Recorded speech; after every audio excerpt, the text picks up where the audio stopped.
Rafiki. Rafiki. Rafiki means friend, and every Swahili person will understand when you call them Rafiki. But it's very formal. Do not really make conversation interesting.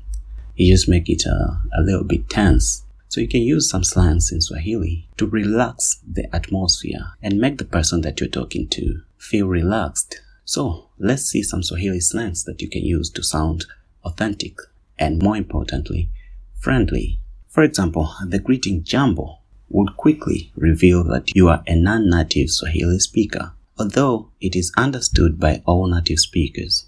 Replacing jambo with mambo will give you a more credit and you will sound more authentic. Mambo is like what's up in English, so it's pretty casual and sounds friendly. In some cases, you might hear Swahili speakers say aje, aje, aje, or niaje, niaje, niaje when they greet someone. This can confuse Swahili learners, as aje means how, and niaje directly translates to is how. However, aje is also another way native Swahili speakers greet their peers. It is not formal, so you should avoid using it in formal situations. Both mambo and aje can be replied with poa or poa poa. Poa is used in Swahili the way cool is used in English, and it actually means cool, as in the weather is cool, or a cool person, which means mtu poa, and something is cool, which is kitu poa. Sometimes you will hear Swahili speakers reply to these forms of greetings using baridi, baridi, baridi, or barida, barida, barida. The later is just baridi, but emphasizes the term, the same way English speakers would use er at the end of the word to emphasize a word. Just look at this the same way you would say cold and colder. So baridi and barida. Here, cold is baridi, colder is barida. So baridi actually means cold, and it usually used the same way cool is used. So for example, if you greet someone saying mambo, mambo, mambo, the other person will reply with baridi, baridi, baridi, or barida, barida, barida.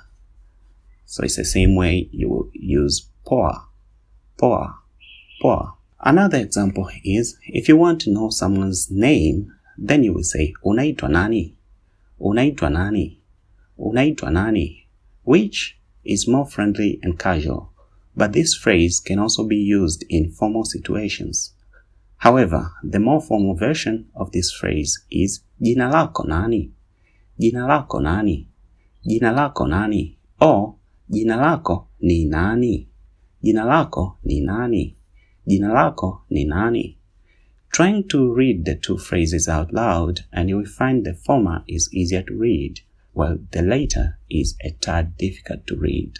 So here, unaitwa nani is better to use in informal situation than jina lako ni nani or jina lako nani. And to answer this, you can use naitwa ... You add your name, or jina langu ni ... You add your name there. As we have already seen, the former is easier to read and sounds friendly.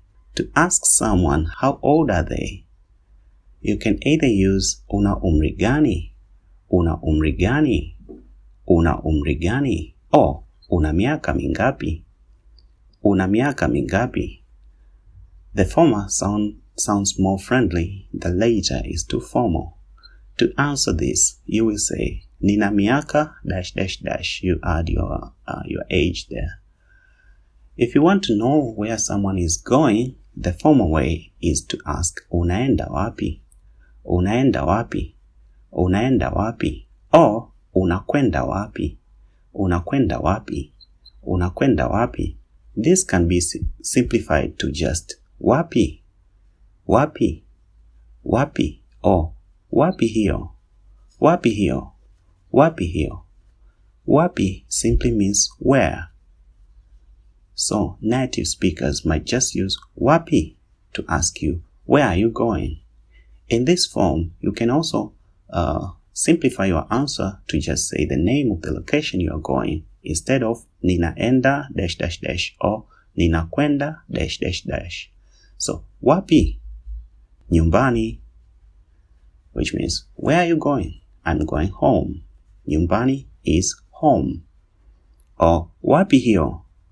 And then you answer nyumbani, which means home. Wapi hiyo? Nyumbani. Nyumbani is also way too formal, and you can replace it with maskani.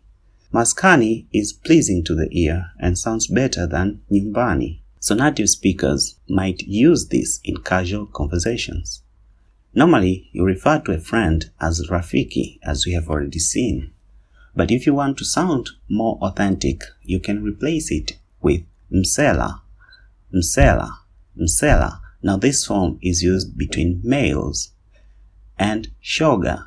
Shoga. Shoga, which is used for females. Note that you have to be a man to refer to a male friend as msela.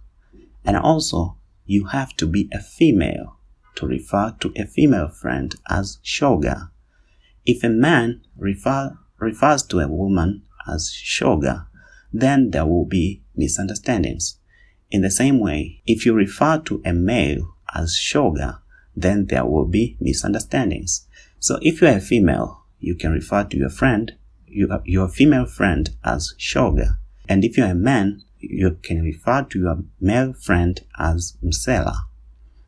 Most importantly, use the two above terms when you are really friends with the person you are referring to. And do not ever use them to refer to your seniors, such as your brother, sister, father, mother, or your boss, etc., etc. And remember, all these forms cannot be used during an exam or formal conversations, but they help to ease the conversation and create a friendly atmosphere, just like slang in other languages. Jambo jambo. Mzuri. Mzuri. Sio mzuri mzuri. Mzuri. Mzuri. Oh, mzuri.应该是 how are you 的 How are you? Yeah, same like mzuri. Mzuri. Mzuri. Same like how are you? How are you? Oh, okay. Fine. Thank you. Mzuri. Oh, mzuri. Yes. Okay. Karibu.